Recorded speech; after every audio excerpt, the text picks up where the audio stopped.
हमारी चर्चा हुई थी तो फ्रांस की क्रांति पे हम लोगों ने ये देखा था कि फ्रांस की क्रांति क्यों हुई थी। और एक बार मैं थोड़ा आपको जो जल्दी से रिवाइज करा देता हूँ। और आज हमें फ्रांस की क्रांति के क्या कारण थे, क्या उसके रूप में अगर आपको एक अलग बात दिखाई देगी कि फ्रांस की क्रांति फ्रांस में क्यों हुई, और अगर इसके कारणों पर चर्चा करें तो हमने बहुत सारी बातें उस दिन समझी थी इसके पिछली क्लास में। आज हम लोग एक बार थोड़ा सा रिकैप करेंगे। यहाँ पर आप देखेंगे तो मैंने आपको बताया था कि एक निरंकुश राजतंत्र था, और निरंकुश राजतंत्र था जिसमें आप जानते हैं कि लुई 14, लुई 15 और लुई 16 के समय ही जो फ्रांस की क्रांति हुई 1789 में।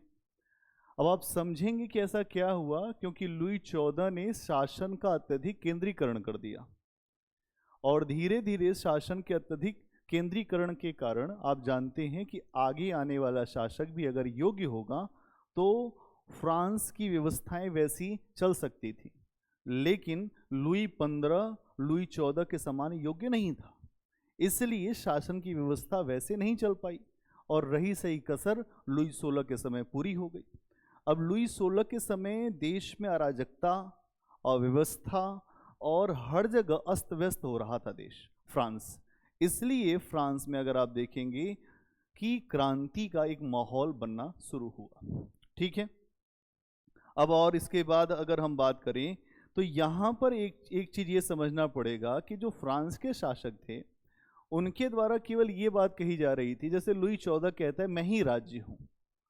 लुई 15 की स्थिति ये थी, वो ये कहता है कि मैं अगर कोई बात सोचता हूँ, मेरा सोचना चूंकि वो अयोग्य था, वो लुई 14 की तरह से योग्य नहीं था।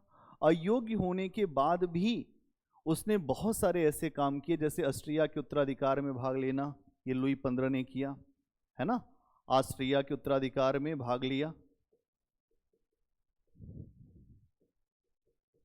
इसके अलावा आप जानते हैं ऑस्ट्रिया के उत्तराधिकार में भाग लेना, सप्तवर्षीय युद्ध में आना, सप्तवर्षीय युद्ध में शामिल हो गया। इससे आप जानते हैं भारत में भी इंग्लैंड और फ्रांस के बीच में संघर्ष शुरू हो गया था। ठीक है, जब आप मॉडर्न इंडिया पढ़ेंगे तो वहाँ आपके सामने बात आएगी। इसके अलावा लुई 16 के समय में आप देखें अमेरिका की क्रांति, जो अमेरिका का स्वतंत्रता संग्राम हो रहा था, उसमें इसने अमेरिका के स्वतंत्रता संग्राम में भाग लिया था। ठीक है, इसके द्वारा अपने सैनिकों को भेजा गया था। अब इससे पूरे फ्रांस की अगर आप देखेंगे तो फ्रांस की आर्थिक स्थिति जो थी, आर्थिक स्थिति खराब होती जा रही थी, लगातार खराब होती जा रही थी। फ्रांस बहुत बुरी स्थिति में जा रहा था। ठीक है, अगर आप देखें तो ये सारी समस्याएं थी। इसके अलावा अगर आप नौकरशाही को देखें, मैंने बताया कि फ्रांस में क्यों क्रांति हुई, क्योंकि नौकरशाही पूरी तरह से भ्रष्ट थी, निरंकुश थी और निष्क्रिय थी। कैसी थी? नौकरशाही को देखेंगे तो नौकरशाही कैसी है? अभी भी आप देखेंगे अगर नौकरशाही भ्रष्ट है, ठीक है, या निरंकुश है, उसके ऊपर कोई अंकुश नहीं है, और निष्क्रिय है कि आपने जाके कुछ कहा और वो कोई बात सुन ही नहीं रही है, निष्क्रिय है, तो इस तरह की नौकरशाही फ्रांस में थी। क्योंकि लुई 16 योग्य नहीं है। लुई 16 की पत्नी जो महारानी है, अगर आप उसको देखेंगे तो वो भी बहुत ज्यादा, एंटोनिएट, मैंने इसके पहले आपको चर्चा किया था कि उसकी पत्नी का नाम था लुई 16 की एंटोनिएट। कौन थी? एंटोनिएट। एंटोनिएट के सामने आम जनता पहुंची, उसने कहा भूख लगी है, रोटी चाहिए। एंटोनिएट ने कहा रोटी नहीं मिलता है तो केक खाओ। तो आप समझ पा रहे होंगे कि स्थितियां क्या है, ये बात समझना। इसके अलावा देश में एक समान कानून नहीं था। फ्रांस के अंदर एक समान कानून नहीं था, एक समान कानून नहीं था, अलग अलग प्रांतों में अलग अलग कानून थे, एक समान कानून नहीं था। ठीक, ये तो हो गई एक आपके सामने एक वहां की स्थिति कि आखिर फ्रांस में क्रांति क्यों हो रही है। दूसरी बात, अगर आप वहां के सामाजिक स्थिति को देखें, सामाजिक स्थिति को देखिए,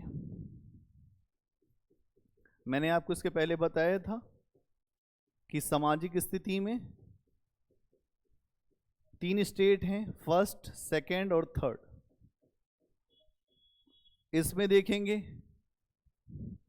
पादरी वर्ग है, इसमें भी जो 2 वर्ग है, एक अभिजात्य है, अभिजात्य का मतलब जो भोग विलास धार्मिक कार्यों से अलग, मतलब धार्मिक कार्य ये नहीं करते थे ज़्यादा, मतलब इसमें पादरी वर्ग में भी एक हायर क्लास का पादरी है और दूसरा सामान्य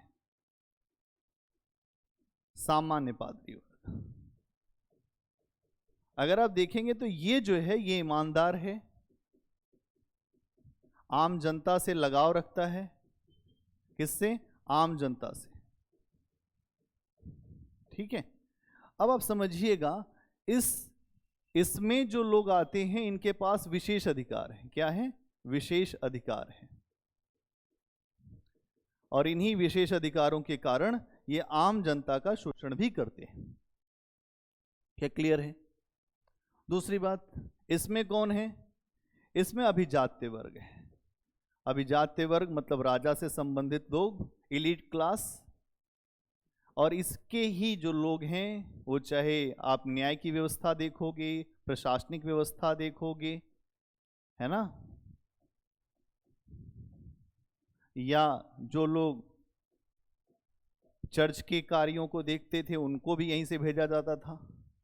और ये सभी, ये दोनों ही वर्ग टैक्स फ्री थे, इन्हें टैक्स नहीं देना है, इनके ऊपर कोई टैक्स नहीं है।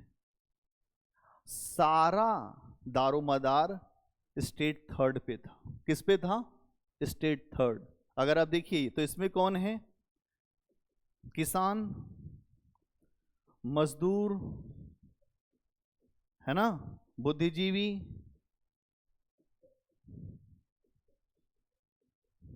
व्यापारी, ये सारे इसमें।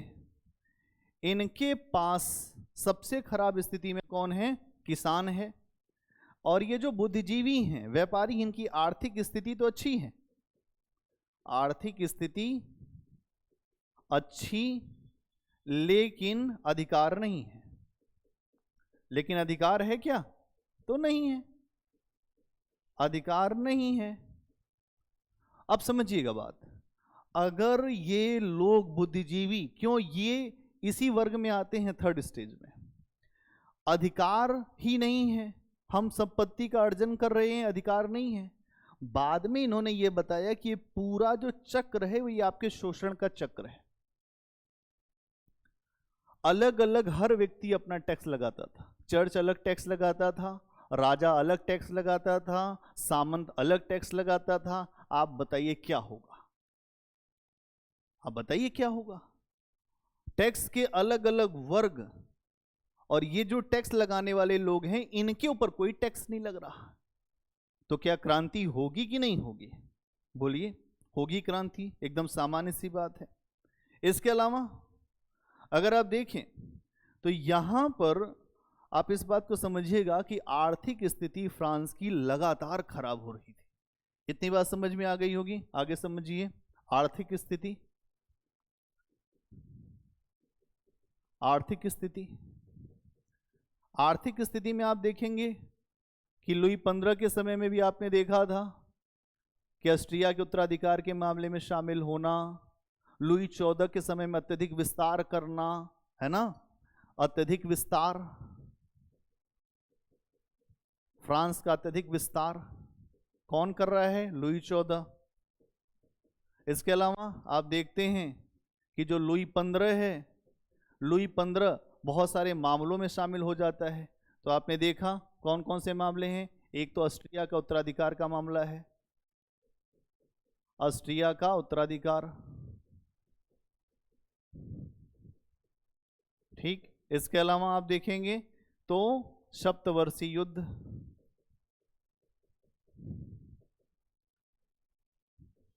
इसके अलावा लुई 16 को देखोगे आप तो लुई 16 के सामने ये है कि वो ये कहता है मैं सोचता हूं इसलिए ये जो विधान है, कानून है, मेरा सोचना ही कानून है। क्या कहते हैं?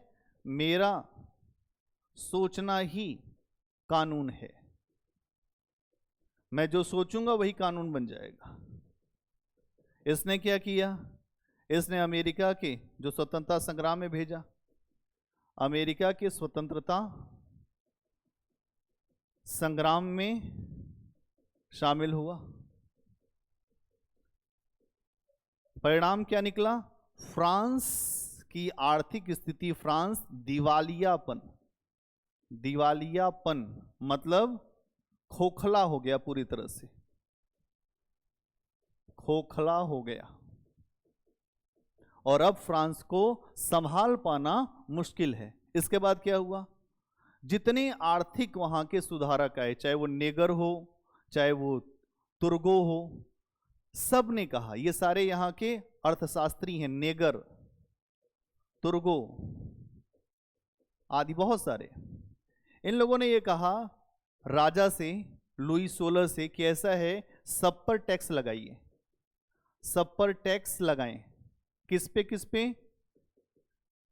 चर्च पर भी लगा दें, अभिजात वर्गों पे भी लगा दें, सब पर टैक्स लगाने की बात हुई। लेकिन आप जानते हैं कि जो टैक्स फ्री लोग होते हैं वो टैक्स देने के लिए तैयार नहीं थे।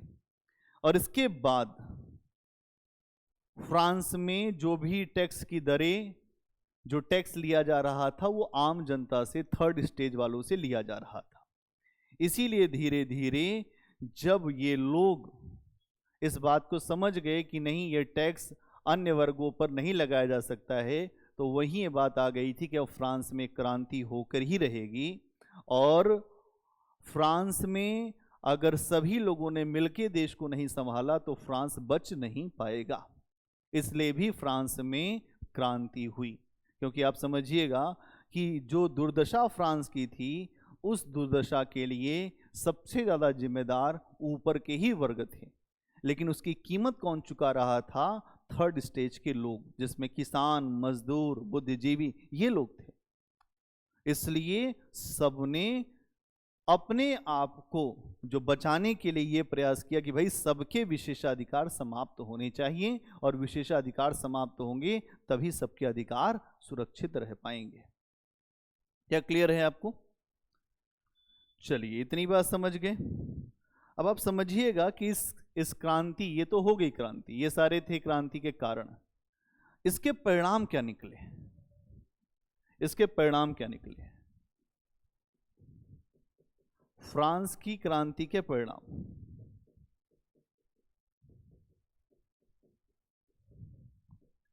फ्रांस की क्रांति के परिणाम क्या निकले? पहला परिणाम में अगर आप देखेंगे तो यहां आपको यह समझना पड़ेगा, स्वतंत्रता, समानता और बंधुत्व के नारे का पूरे विश्व में प्रसार हुआ। क्या हुआ? स्वतंत्रता, समानता और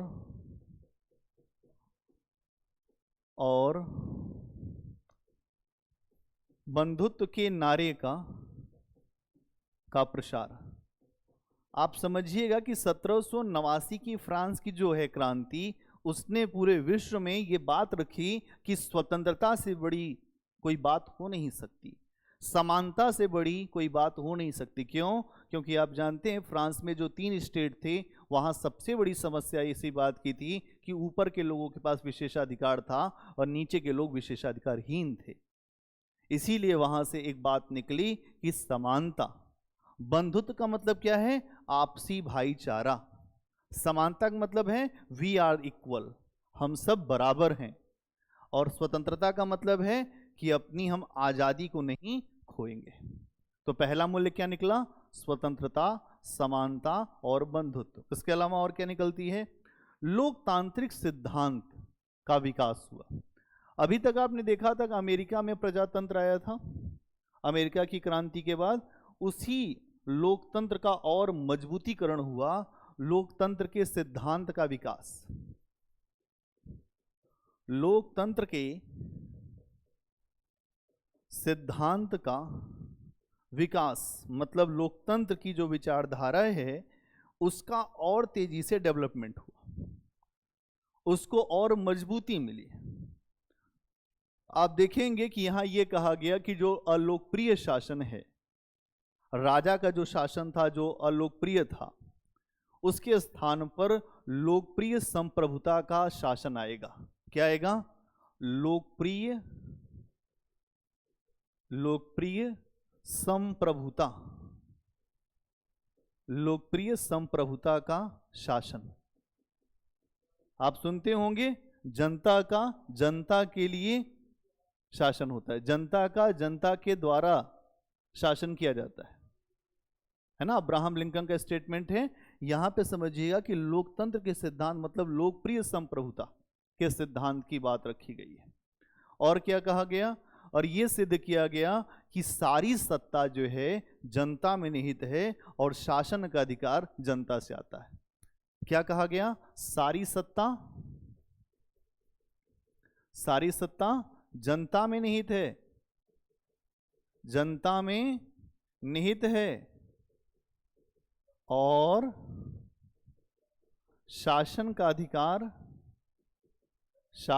अधिकार आता कहां से है? शासन का अधिकार जनता से आता है। कहां से आता है? जनता से आता है। अब आप समझिए, आज की जो दुनिया में आज जो लोकतंत्र की बात होती है, आज जो कहा जाता है नहीं जनता ही सर्वे सर्वा है, वो बात फ्रांस की क्रांति से निकलती है। लोग कहते हैं इतिहास क्यों पढ़ते हैं? इतिहास इसलिए पढ़ते हैं कि जो मूल्य आपने उस समय उठाए या जो मूल्य उस समय निकल के आए, आज दुनिया में उन्हीं मूल्यों की कद्र है। आज सारी सत्ता जनता में निहित है और शासन का अधिकार जनता से ही आता है। आज भी यही है। और भारत दुनिया के जीवंत जो सबसे बड़े लोकतंत्र के रूप में है। और अगर आप देखें तो वो लोकतंत्र की व्यवस्था कहां से आई है? फ्रांस से पहले अमेरिका, अमेरिका से जो फ्रांस के सिपाही आए उन्होंने इस बात को वहां भी रखा। क्या क्लियर इतनी बात? इसके अलावा सामंतवाद की समाप्ति हो गई फ्रांस की क्रांति के बाद। क्या हुआ? सामंतवाद की समाप्ति हुई। सामंतवाद की समाप्ति। सामंतवाद की समाप्ति का मतलब क्या होता है? आप जानते हैं कि हर देश में, चाहे यूरोप में अलग अलग देश थे, इंग्लैंड है, फ्रांस है, जर्मनी है, भारत में भी जो सामंत रहे हैं। सामंत कौन लोग होते हैं? वो ऐसे लोग होते हैं जिनका अलग अलग जो जमीन के हिस्से हैं उन पे अधिकार होता है। ये छोटे राजा के समान होते हैं। जब आप समझिएगा, जब राजा ही समाप्त हो जाएगा, राजा समाप्त होगा तो क्या होगा? उसके सामंत भी समाप्त होंगे, है ना? सामंत भी समाप्त होंगे। और जब सामंत समाप्त होंगे तो इसका मतलब जनता का शासन आएगा। किसका शासन आएगा? जनता का शासन आएगा। क्योंकि यही सामंत लगातार वहां पर फ्रांस की जनता का बड़े पैमाने पर शोषण करते थे। किसके बिहाफ पर? राजा के बिहाफ पर। राजा आप जानते हैं लुई 16 निष्क्रिय था, अयोग्य था, अदूरदर्शी था। और जब ऐसा राजा होगा तो ऐसे राजा के समय में जो सामंत होंगे, जो अधिकारी होंगे, वो भ्रष्ट हो जाएंगे, वो निष्क्रिय हो जाएंगे और वो निरंकुश भी हो जाएंगे। और जब फ्रांस की क्रांति हुई तो फ्रांस की क्रांति ने सामंतवाद, फ्यूडल सिस्टम को ही समाप्त कर दिया। और फ्यूडल सिस्टम समाप्त होगा तो आप जानते हैं फ्रांस एक हो जाएगा। क्योंकि यही सामंत अलग अलग हिस्सों में अपने आप को स्वतंत्र करके बैठे थे। क्या करके बैठे थे? स्वतंत्र करके बैठे थे। और जब फ्रांस की क्रांति हुई तो इनकी स्वतंत्रता समाप्त हो गई और उससे फ्रांस मजबूत हुआ। और पूरी दुनिया को समझ में आया कि अगर सामंतों को समाप्त किया जाए तो उस राष्ट्र का एकीकरण संभव हो सकेगा। और क्या है? राष्ट्रवाद। और क्या चीजें आती हैं यहां पे? राष्ट्रवाद का प्रसार। राष्ट्रवाद का प्रसार ये क्या है कि हमारा देश, हम अपने देश को बनाएंगे। जैसे हम कहते हैं ना कि हम भारत के लोग, भारत को एक संप्रभु, वैसे ही फ्रांस में आया कि वहां फ्रांस में अपने देश को लेकर आगे बढ़ने का भाव, अपने देश को और बेहतर करने का भाव, अपने देश का विस्तार करने का भाव, अपने देश की संस्कृति, अपने देश के इतिहास पर गर्व करने का भाव, यह है राष्ट्रीयता। और यह भाव जब आप देखोगे तो अपनी संस्कृति, अपने राष्ट्र की चेतना, अपने राष्ट्र का विस्तार, आत्मगौरव, ये सारे भाव यहीं से निकलेंगे। राष्ट्रवाद, राष्ट्रवाद देखो अच्छा होता है। राष्ट्रवाद अगर आए तो उस राष्ट्र के लोग अपनी अस्मिता के लिए संघर्ष करते हैं, अपने सम्मान के लिए, अपनी संस्कृति, अपनी अस्मिता के लिए संघर्ष करते हैं। लेकिन राष्ट्रवाद का अगला चरण आ जाएगा, अति राष्ट्रवाद, तो फिर वही देश ये कहने लगता है कि मैं रहूंगा लेकिन तुम नहीं रहोगे। इसीलिए दुनिया में आगे चल के नाजीवाद आया, फांसीवाद आया और दुनिया में बड़े संघर्ष हुए। आप देखेंगे पहले विश्व युद्ध के पीछे भी कारण यहीं से निकल के आता है कि जब आप ये कहते हो कि नहीं हम अपने देश को आगे बढ़ाएंगे, अपने देश को आगे बढ़ाएंगे, तो यहां पर यह बात जब आएगी तो फिर समस्याएं भी होंगी। तो यहां समझना कि फ्रांसीसी क्रांति ने राजभक्ति, जो पहले राजा के प्रति भक्ति थी, राजभक्ति को देशभक्ति में बदल दिया। मतलब यहां अगर आप ये कह लें कि राजभक्ति अब नहीं होगी, राजा की भक्ति नहीं होगी, अब किसकी भक्ति होगी? राजभक्ति के स्थान पर देशभक्ति। देश, आप जानते हैं देश से बढ़ के कुछ नहीं। हम क्या कहते हैं? भारत माता मां है, धरती क्या है? मां है। वहां पे भी ये कहा गया कि अपने देश के लिए सब कुछ हमें समर्पण करना होगा। तो ये भावना कहां से निकल के आई? देशभक्ति। और इसी देशभक्ति की भावना ने बाद में फ्रांस से ये भावना अलग अलग देशों में आगे पहुंची और सभी देशों में धीरे धीरे राष्ट्रीयता की बात होने लगी और राष्ट्रवाद का प्रसार हुआ। क्या क्लियर है? आगे बात समझिए। धर्मनिरपेक्षता की भावना, धर्मनिरपेक्षता, धर्मनिरपेक्षता की भावना, आप जानते हैं इसका मतलब क्या है? देश का कोई धर्म नहीं होगा, देश धर्म से अलग रहकर, देश धर्म से अलग रहकर कार्य करेगा, मतलब धर्म से निरपेक्ष होकर। यह एक बहुत बड़ी बात है। राजा का कोई धर्म नहीं है और अगर देश चलेगा तो यहां यह रखा गया कि राज्य जो है धर्म से अलग होकर काम करेगा और धर्म को व्यक्तिगत विश्वास की वस्तु बनाया गया और यह कहा गया कि राज्य उसमें कोई हस्तक्षेप नहीं करेगा। मतलब देश धर्म से अलग रह के कार्य करेगा और धर्म को व्यक्तिगत विश्वास, धर्म को व्यक्तिगत विश्वास की परिधि में लाया गया।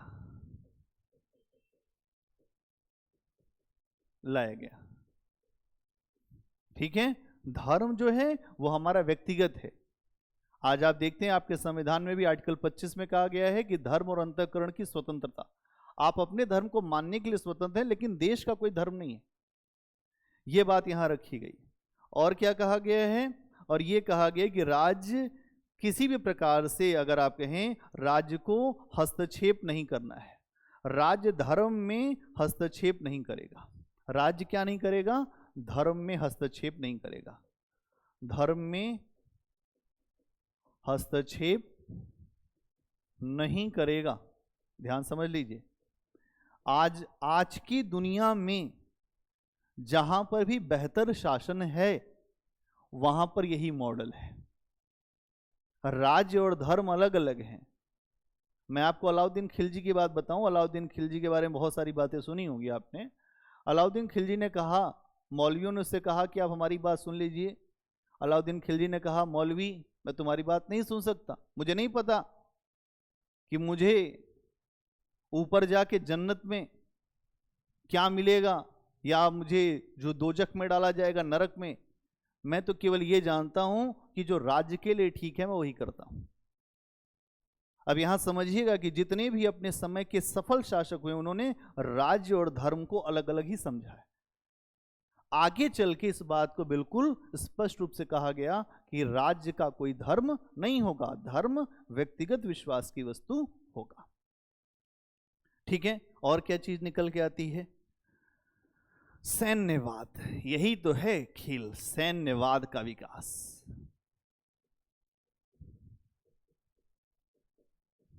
जब आपने कहा देश प्रेम, तो देश प्रेम का मतलब है आत्म बलिदान भी करने के लिए तैयार रहिए। और आत्म बलिदान के ही साथ एक बात है विस्तार, और विस्तार के लिए चाहिए सेना। पहले सेना कैसी थी? पहले सेना थी पेशेवर, जो राजा जिसको रखता था। लेकिन अब क्या कहा गया? अब ये कहा गया कि भैया नागरिकों के लिए अनिवार्य सैन्य सेवा होगी। जो हमारे देश का नागरिक है उसके लिए अनिवार्य सैन्य सेवा होगी। अनिवार्य सैन्य सेवा मतलब देश के बच्चे बच्चे को सेना की सेवा देनी पड़ेगी। अनिवार्य सैन्य सेवा, आप समझिएगा, ये एक तरह से पहली अपील है कि अगर युद्ध होगा तो पूरी जनता लड़ेगी, हम जिएंगे या मरेंगे साथ। मतलब युद्ध के लिए पहले देखो, पहले राजा कुछ लोगों को लेकर युद्ध करता था, लेकिन अब ऐसा नहीं है। अब ये कहा गया जो फ्रांस देश है उसके लिए सबको लड़ना होगा। और आगे चल के यही भावना पूरे यूरोप में फैली, धीरे धीरे अलग अलग जो देशों में हुई, और उसी का परिणाम फर्स्ट वर्ल्ड वॉर में आपको दिखाई भी देगा। तो यहां समझिए अनिवार्य सैन्य सेवा। और इसीलिए अब ये कहा गया कि अब जो भी हमारे शत्रु हैं, जो भी हमारी सीमाओं पर हमसे हमारे ऊपर आक्रमण करते हैं, उन सभी शत्रुओं को हमें बाहर निकालना होगा। और फ्रांस की जनता स्थायी सैन्य सेवा के लिए तैयार रहे। और आप देखें ये आगे चल के पहले विश्व युद्ध का एक बड़ा कारण बना। जो प्रथम विश्व युद्ध हुआ,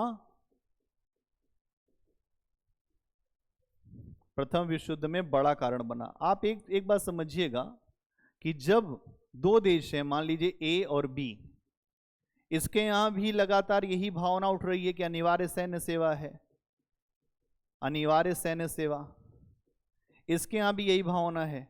तो जब इन दोनों में टेंशन होगी, टीफा टेंशन, तो क्या होगा? दोनों ही कहेंगे ऐसा है कि आपस में चलो लड़ लिया जाए। इसीलिए धीरे धीरे यूरोप में सैन्य गुटबाजी और एक युद्ध की मानसिकता बनने लगी। ये है पहले विश्व युद्ध का कारण। और ये आप जानते हैं 1914 से 1918 में जो पहला विश्व युद्ध लड़ा गया, उसके पीछे प्रमुख कारणों में ही है अनिवार्य सैन्य सेवा, जिसका धीरे धीरे यूरोप के देशों में बहुत तेजी से प्रचार प्रसार होने लग गया। ठीक है, और क्या दिखाई देता है? अधिनायक। देखिए बड़ी खास बात है अधिनायक। अधिनायक का मतलब क्या? अधि मतलब होता है विशेष, अधिनायकवाद। अधि मतलब होता है विशेष, तो नायक कैसा है? विशेष नायक, अधिनायकवाद। आगे चल के इसी फ्रांस की ही क्रांति के परिणाम स्वरूप अधिनायकवाद आया। अधिनायकवाद में अगर आप देखेंगे, यहां यह माना जाता है कि सबसे पहले फ्रांस में ही जब क्रांति हुई तो वहां पर थोड़े समय के बाद एक व्यक्ति आता है, रॉबस्पियर। क्या नाम है? रॉबस्पियर। रॉबस्पियर। रॉबस्पियर ने बाद में जो है फ्रांस की क्रांति के बाद फ्रांस में आतंक का राज्य बना दिया था। आतंक का राज्य बना दिया था। बाद में इसको मार दिया गया, लेकिन समझिएगा कि इस अधिनायकवाद का मतलब क्या है, किसी खास व्यक्ति के अंदर कुछ खास गुण होते हैं और वो व्यक्ति ही सब कुछ कर सकता है। तो फ्रांस में भी ये देखा गया कि अधिनायकवाद का जन्म हुआ और कुछ विशेष शक्तियां किसी खास व्यक्ति में मान ली गई, और धीरे धीरे अगर आप देखेंगे कि अनेक जो सिद्धांत, क्या हुआ था फ्रांस की क्रांति, जब फ्रांस की क्रांति हो गई तो फ्रांस की क्रांति के बाद बार बार जो नीति बनाई जाती वो फेल हो जाती, जो कार्यक्रम बनाए जाते वो फेल हो जाते। धीरे धीरे आम जनता को समझ में आया कि ये जो नेता है ना, ये सब ढिलमुल हैं, इनसे कुछ नहीं होगा। इसीलिए ये कहा गया कि एक व्यक्ति की योग्यता पर बल देने की बात होने लगी। आप समझिएगा ये रॉबस्पियर आया क्यों था, यह अधिनायकवाद क्यों आया? क्योंकि फ्रांस की क्रांति के बाद, फ्रांस की क्रांति के बाद बार बार निर्णय बदले जाते थे, बार बार निर्णय बदले जाते थे। एक व्यक्ति कोई निर्णय ले नहीं पा रहा था, सभी लोग मिलकर निर्णय लेते थे। इसके बाद वहां एक बात रखी गई कि एक व्यक्ति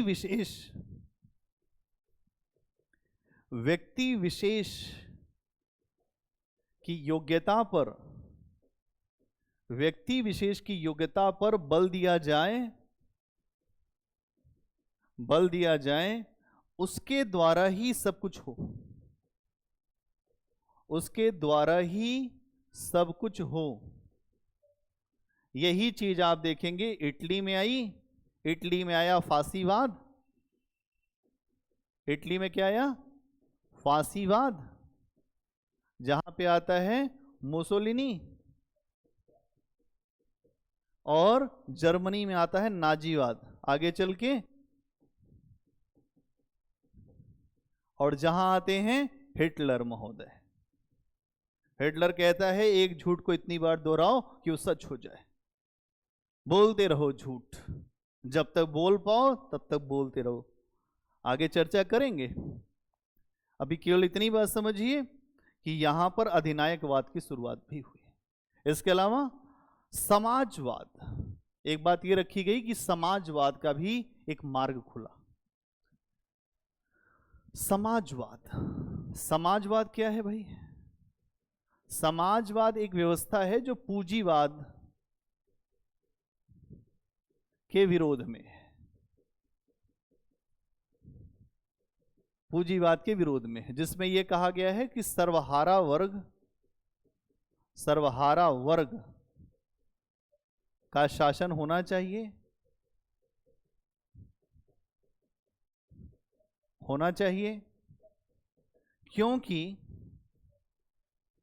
क्योंकि सबसे ज्यादा मेहनत और जनसंख्या इन्हीं की है, जनसंख्या इनकी है। ये विचार अगर आप देखेंगे, जो समाजवाद की विचारधारा कहां से आती है? कार्ल मार्क्स और एंजल।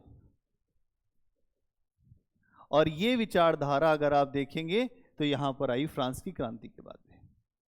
समाजवाद की विचारधारा अगर आप देखेंगे तो यही कहा गया है कि जो गरीब व्यक्ति है अधिकार उसके पास होना चाहिए, क्योंकि मेहनत वो करता है। आप देखेंगे कि फ्रांस की क्रांति के बाद ये कहा गया कि जो लोग धनवान हैं उनके ऊपर युद्ध का टैक्स ज्यादा लगाया जाए। जो धनवान हैं, धनवान लोगों के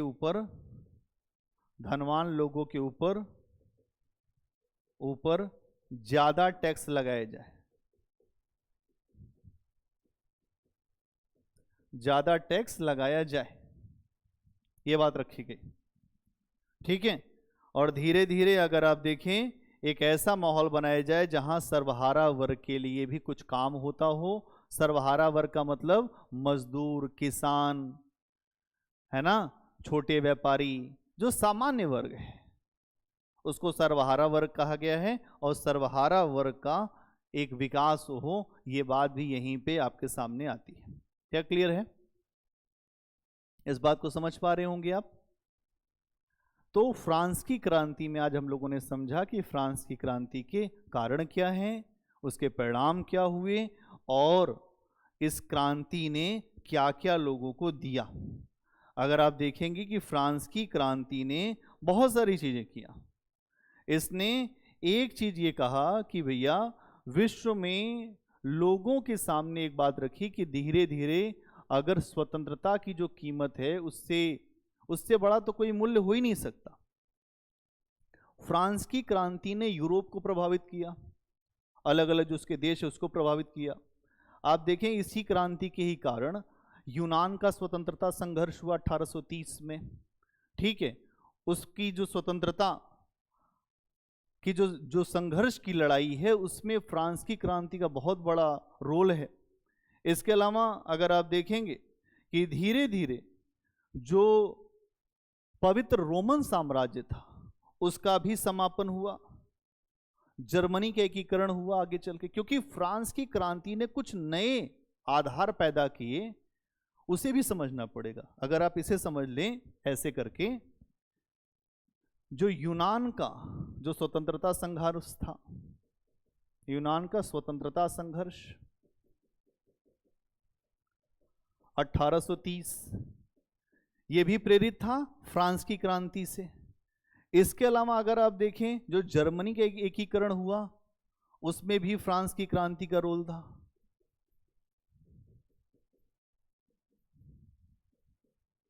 है ना, कि एक राष्ट्र के रूप में बनना, अपना एकीकरण करना, ये सारी बातें निकल के सामने आई, ठीक है।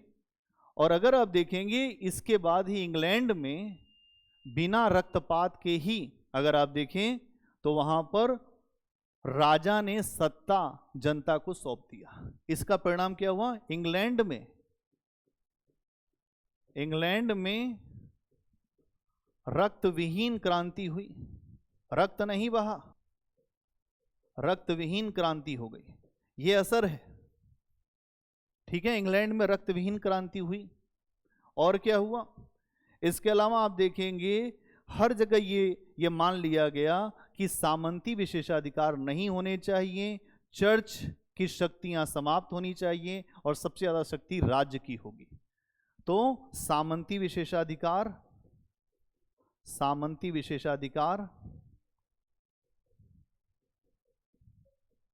ठीक है, समाप्त हो गए। इसके अलावा चर्च के अधिकार घट गए, राज्य सबसे शक्तिशाली हुआ, है ना, राज्य जो है सबसे शक्तिशाली हो गए। इसके अलावा अगर आप देखेंगे तो ये कहा गया टैक्स सब पे बराबर होगा, न कोई बड़ा न कोई छोटा, और ये भी कह दिया गया कि अगर कोई धनवान है तो उसके ऊपर ज्यादा टैक्स लगाया जाएगा। तो यहां ये बात रखी गई। अगर आप देखेंगे तो पंडित नेहरू ने फ्रांस की क्रांति के बारे में एक बात बोली थी। उन्होंने ये बोला था कि उनकी एक पुस्तक है विश्व इतिहास की झलक, इतनी बात समझ गए होंगे। पंडित नेहरू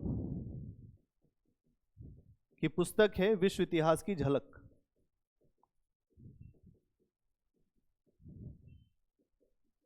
इस पुस्तक में पंडित नेहरू ने फ्रांस की क्रांति का विश्व पर क्या असर हुआ है इसके बारे में भी बताया। क्या बताया उन्होंने कहा है कि ये जो गणराज्य का विचार था ये संपूर्ण पूरे यूरोप में फैला और धीरे धीरे इन्हीं सिद्धांतों का ऐलान मानव अधिकारों की घोषणा में भी किया गया है। मतलब इस पुस्तक में उन्होंने बताया कि ये जो विचार है ये संपूर्ण यूरोप में फैला, संपूर्ण यूरोप में फैला और बाद में मानव अधिकारों का इसे घोषणा पत्र भी मान सकते हैं, मान सकते हैं। इसे मानव अधिकारों का घोषणा पत्र भी मान सकते हैं। यह पंडित नेहरू ने फ्रांस की क्रांति को समझ के ये बात कही। ठीक है, तो यहां पर आप देखेंगे ये सारी चीजें आई। तो ये बात अगर आप देखें कि स्वतंत्रता, समानता, लोकतंत्र की भावना सब कुछ फ्रांस की क्रांति से निकला, और यहीं से ही पूरे देश में अगर आप देखें धीरे धीरे लोकतांत्रिक जो सुधार जो शुरू हुए, और ये कहा गया कि नहीं, हमें अपने यहाँ असमानताओं को नष्ट करना होगा, विशेषाधिकारों को नष्ट करना होगा। आप समझिए यहीं पे असमानता, अगर आप अपने देश को बेहतर करना चाहते हैं, सबसे पहले असमानता, विशेषाधिकार, है ना, अगर किसी के विशेषाधिकार है उसको समाप्त करिए। इसके अलावा अगर आप देखें तो आपको जो एक ऐसी व्यवस्था बनानी पड़ेगी जहां पर जो गरीब लोग हैं उनके कल्याण के लिए भी काम करना पड़ेगा। गरीबों के कल्याण के लिए कार्य किए जाएंगे, किए जाएंगे। ये है पूरी दुनिया को फ्रांस की क्रांति का असर। क्या आपको ये बात समझ में आ गई? तो आज के लिए बहुत धन्यवाद आप सबका। फिर मिलते हैं अगले लेक्चर में, जहां हम लोग चर्चा करेंगे, हम यहां देखेंगे अगले लेक्चर में कि किस प्रकार से आगे चल के नेपोलियन आता है, और नेपोलियन के बाद कैसे औद्योगिक क्रांति का स्वरूप हमारे सामने आता है। तो आगे चर्चा इस पे होगी। बहुत धन्यवाद, मिलते हैं अगली क्लास में।